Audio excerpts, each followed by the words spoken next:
chaunozviita nacho chaunenge wadya ndicho chinokusvibisa.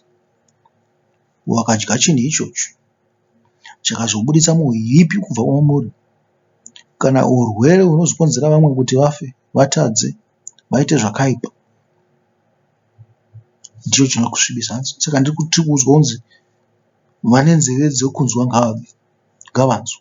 Ungadya zvako chimwe chinhu chose chinongopinda mudumbu nokubuda hati, waguta panguva iyo waenda, asi haungazviiti habit mazuva ose. Nokuti nyangwe Pauro unotaura kuti usatadzisa mumwe wokwako kuti agoteverera tsika yako yekuita sei, kupota muchidya zvinhu zvisina basa.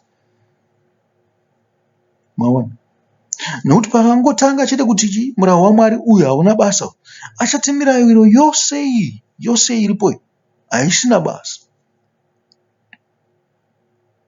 Naizvo zvakanaka kuti udzidzise munhu kuti achengetedze mimwe yose yemirayiro yaMwari, kuti umudzidzise kuti achengetedze kamurayiro kose kose, nekuti hauzive kuti kamurayiro ikako kakanegetwa, kakasatevedzerwa, chii chinoitika.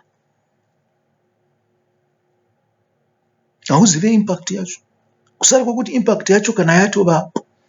Dai ari mukristu akaita izvi kuti vanhu vose vaakufa, millions of people around the world, munofunga kuti angadai achinzwa sei ari mukristu, munhu wakatendeuka, achingoti Mwari anondiregerera pamusoro pekufa vanhu vose aya, pachinzi usauraya nekuda kweCovid?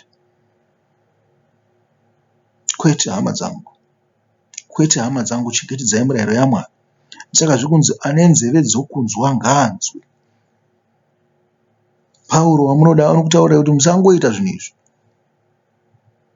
musakanganisa vamwe nokuda kwazvo, nekuti kana wakutokanganisa vamwe zvatove zvinhu zvinobuda mauri. Ungadya zvako ukaguta, wakufamba uchitaura kuti nezuro takadya poko yakanga ichinaka chaizvo chaizvo. Murayiro waMwari uri kutaura kuti usadye poko. Zvangofanana nekutaura kuti murayiro iwowo ndewokupenga, haubetseri. Naizvozvo munoshayisa simba Mwari.